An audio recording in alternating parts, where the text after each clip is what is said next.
महान राजनीतिक चिंतकों जैसे चाणक्य, प्लूटो, अरस्तु के महान विचारों को जानने व समझने के लिए पॉलिटिकल साइंस का अध्ययन करना जरूरी है।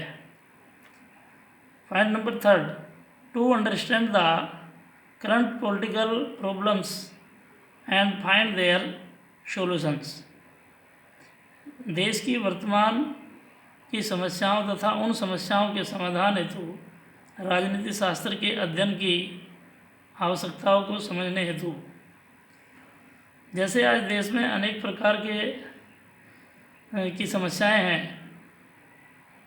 भ्रष्टाचार, आर्थिक मंदी, बेरोजगारी, बोलने की स्वतंत्रता, प्रेस की स्वतंत्रता, अहिंसा आदि समस्याओं तथा उनके निदान हेतु पॉलिटिकल साइंस को पढ़ना आवश्यक है।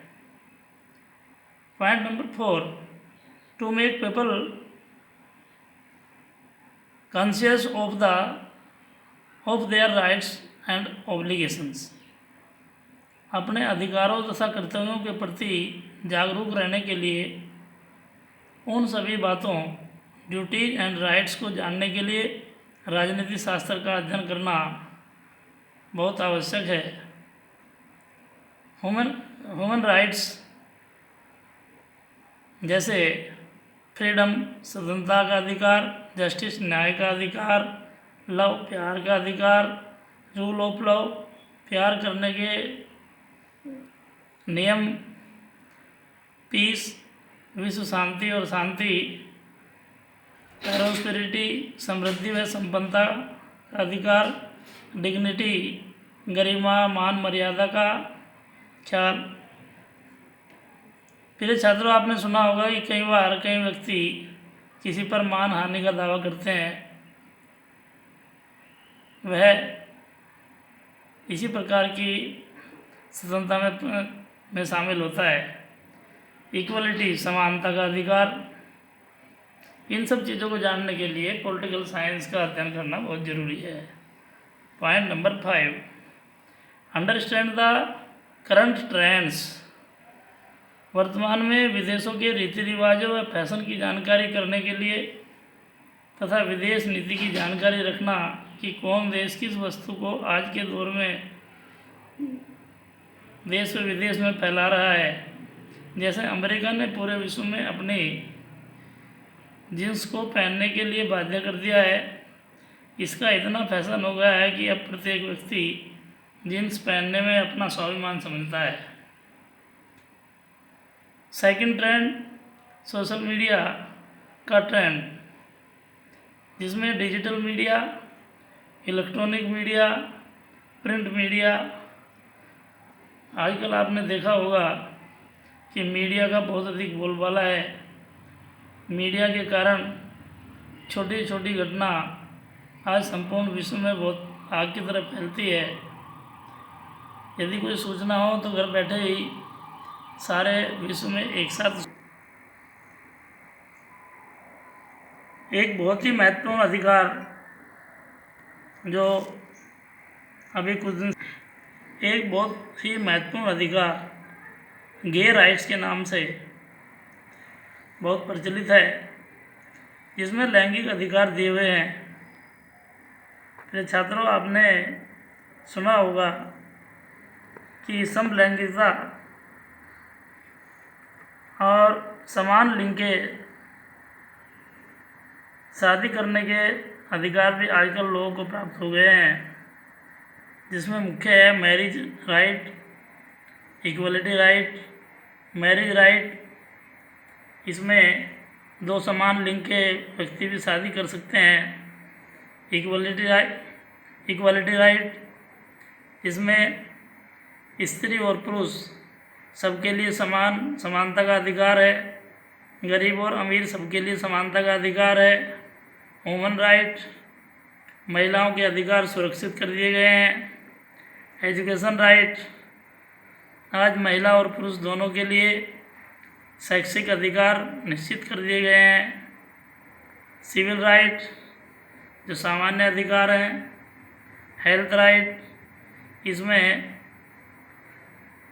स्त्री पुरुष अर्थात सभी प्रकार के लिंगों के लिए स्वास्थ्य अधिकार सरकार द्वारा निश्चित किए गए हैं। इन सब चीज़ों की जानकारी करने के लिए और समय समय पर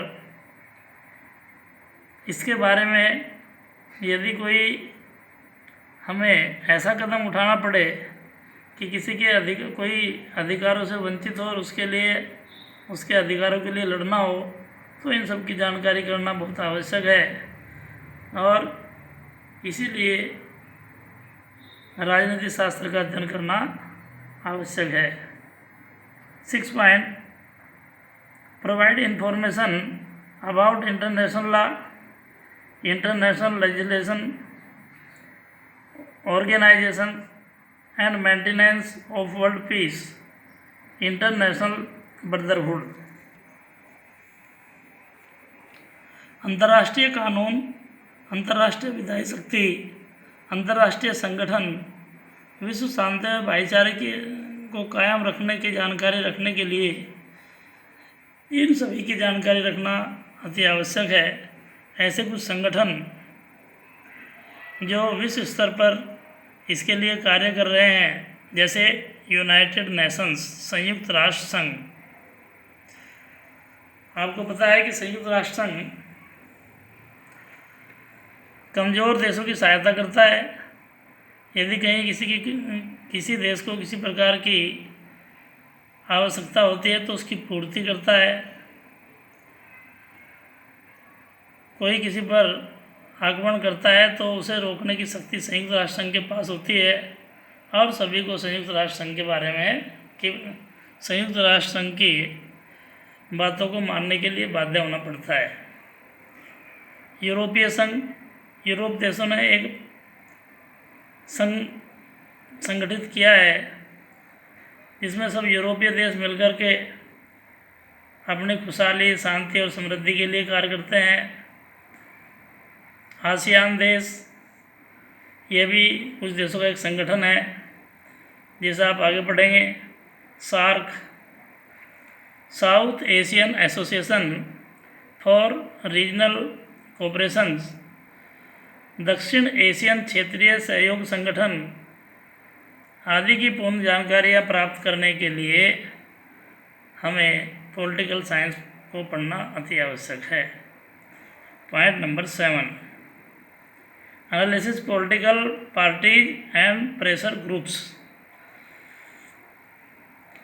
प्रिय छात्रों, कुछ ऐसे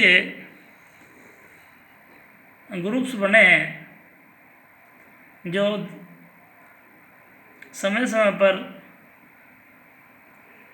अन्य देशों की सहायता करते हैं, उन्हें अच्छा करने के लिए प्रेरित करते हैं और गलत काम करने से रोकते हैं।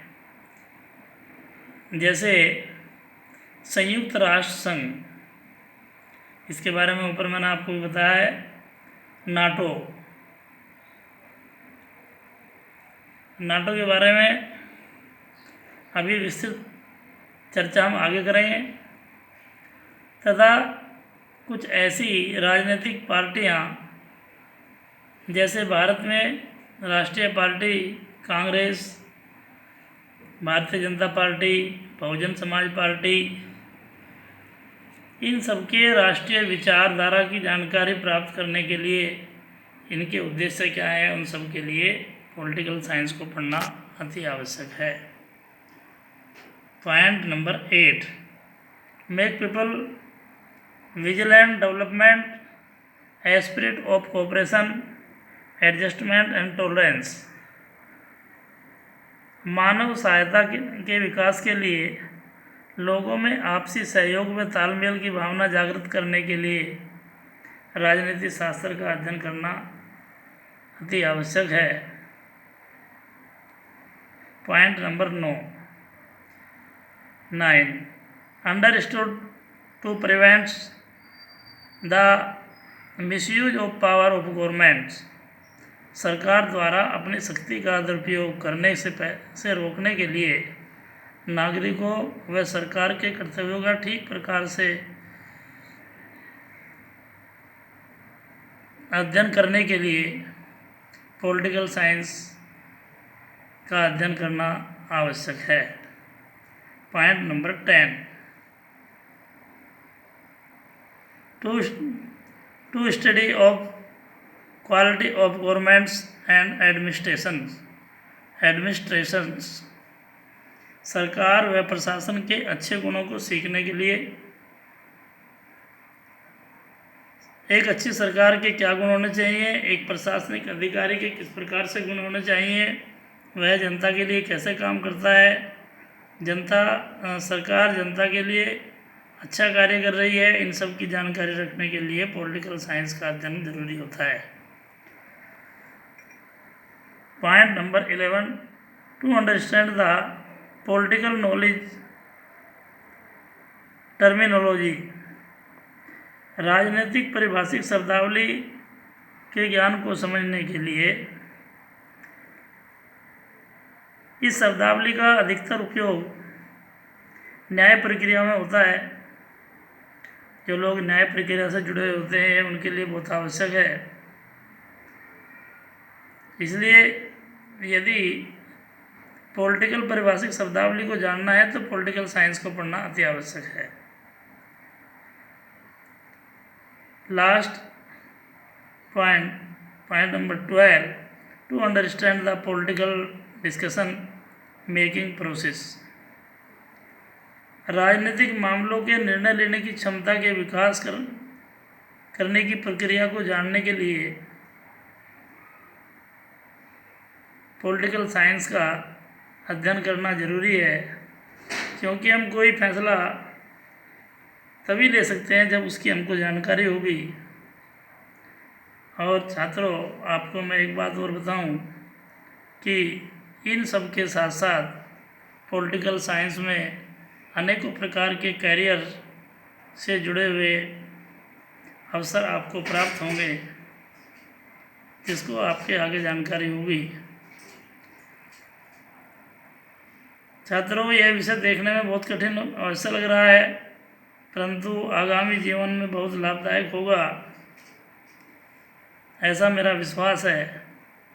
और यदि सब आप इन सभी बिंदुओं पर एक प्रकार से चिंतन करेंगे तो आपको यह विषय बहुत ही सरल और आसान दिखाई देगा और आगामी जीवन के लिए उपयोगी होगा। कल हम राजनीति शास्त्र का प्रथम अध्याय संविधान द कॉन्स्टिट्यूशन को पढ़ेंगे। धन्यवाद।